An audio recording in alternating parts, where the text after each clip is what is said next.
Olá, meus irmãos e minhas irmãs. Sejam, como sempre, muitíssimo bem-vindos aqui ao nosso blog, né? Nós estamos tendo essa graça aí de cada dia podemos aí aprofundar um pouquinho, né? Sobretudo para as pessoas que não têm oportunidade de ir na Santa Missa, aprofundar a liturgia do dia que a Santa Mãe Igreja, a Igreja Católica, costuma nos apresentar e nos alimentar, não é? E por falar nisso, hoje é quarta-feira, né? Dia 23, né? E que chuva, não? Chovendo bastante aí na cidade de Sorocaba, né? Que a chuva seja aí canal da graça para nós, né? Que ela lave não só o solo da cidade de Sorocaba, mas que ela lave o solo do nosso coração, principalmente, né? Tornando o terreno do nosso coração aí bem apto e propício para colher a semente da palavra de Deus. Vocês perceberam, meus irmãos, que durante essa semana nós estamos então aí fazendo uma trajetória na primeira leitura pelo livro de Esdras, né? Um livro às vezes não muito conhecido por todo mundo aí, pelo pessoal, né? Então hoje nós continuamos com Esdras. É Esdras, capítulo 9, versículos de 5 a 9. Esdras, capítulo 9, versículos de 5 a 9.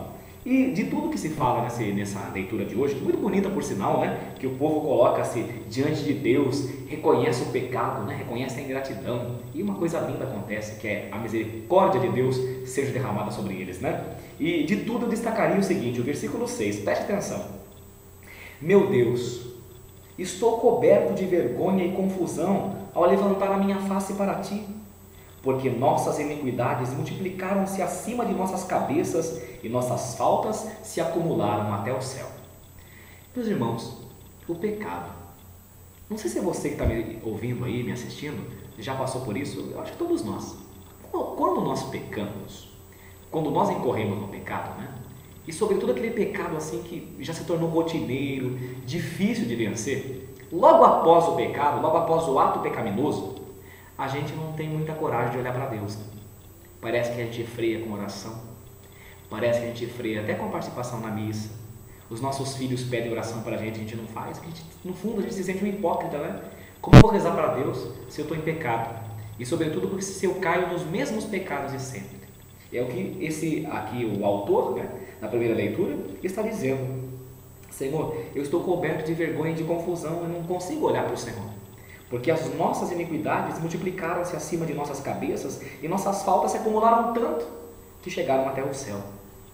Meus irmãos, você sabe que isso é uma coisa boa, né? O ato bom está em reconhecer o pecado. Mas uma coisa ruim é fazer e permitir com que o pecado nos afaste de Deus, né? Quando nós pecamos, nós não podemos nos distanciar de Deus, porque é quando a alma está doente, o pecado é uma doença da alma, né? E que ocasiona até doenças físicas, biológicas, né? Então, quando nós estamos em pecado, é aí que nós devemos procurar Deus. Jesus falou, né, essa semana aí, expressamente, eu não vim para os que estão sãos, o médico veio para os doentes, né? Qual é a razão, aliás, que razão teria, né? Que sentido teria haver médico se não houvesse doente? Então, quando nós estamos doentes do pecado, nós temos que reconhecer. E é aí que você tem que rezar, sim, Senhor, sim, Senhora. Às vezes as pessoas dizem assim, né? Para mim, padre, padre, eu como estou nesse pecado com vergonha, eu não estou nem rezando o terço mais. Aí que você tem que rezar. E claro, e logo que puder, vai procurar o sacramento da confissão, né? E foi justamente o que aconteceu aqui nessa leitura. Essas pessoas, esse povo que traiu Deus, né? E essa pessoa também no singular que traiu o Senhor, se arrependeu. E aí aconteceu uma coisa muito bonita no versículo 8 que eu quero que você ouça. Muito bonita mesmo, olha só que expressão linda. Assim, o nosso Deus deu brilho aos nossos olhos e concedeu-nos um pouco de vida no meio de nossa servidão, pois éramos escravos. Preste atenção. Quando nós pecamos, quando nós vivemos uma vida de pecado, a gente acha assim, agora que eu estou sendo livre, agora que eu estou sendo para frentex. Mentira, o pecado é sempre retrocesso, né? Ainda hoje, tantos dias, eu como padre, né, recebo no meu confessionário tantas e tantas pessoas que já experimentaram de tudo na vida. Já experimentaram droga, já experimentaram mulherada, tudo quanto é tipo de bebida. Quantas pessoas eu conheço assim, né, jovens sobretudo, né? E eu pergunto, e aí, filho, foi feliz? Não, padre, tanto é que eu estou aqui, né? E aí, quando essas pessoas se rendem a Deus, olha que coisa linda, nosso Deus deu brilho, aliás, o meu Deus deu brilho ao meu olho. Uma vida de pecado deixa o nosso olho fosco, embaçado. Você já reparou que quando você está junto, perto de alguém que você ama muito, que você curte muito, seus olhos brilham? Não é assim? E que a pessoa amada, o reflexo da imagem dela fica na pupila dos seus olhos? E quando você faz o que gosta, seus olhos não brilham? Quando você encontra uma pessoa realizada na profissão dela, né? Seja ela médica, advogada, padre, quem sabe, né? Você percebe e fala, olha, quando ele está exercendo aquilo que ele gosta, os olhos dele brilham.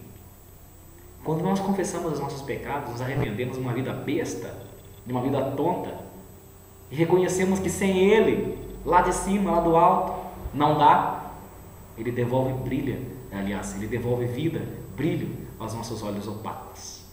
O meu olho estava cheio de brilho, porque eu pensava que era livre, mas eu era escravo do pecado. O pecado exerceu domínio e me prometeu um monte de liberdade, mas não me deu. Essas pessoas, por exemplo, que se perdem no dinheiro, né? O dinheiro compra tudo, dá liberdade, mas depois a pessoa se sente tão dependente dele.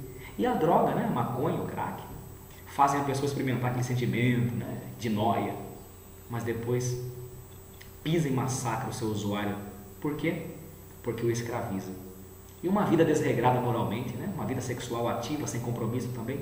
Agora sim, um sentimento de vazio, um sentimento de abandono. Gente, vamos parar de colocar o dedinho na tomada para ver que dá choque, né?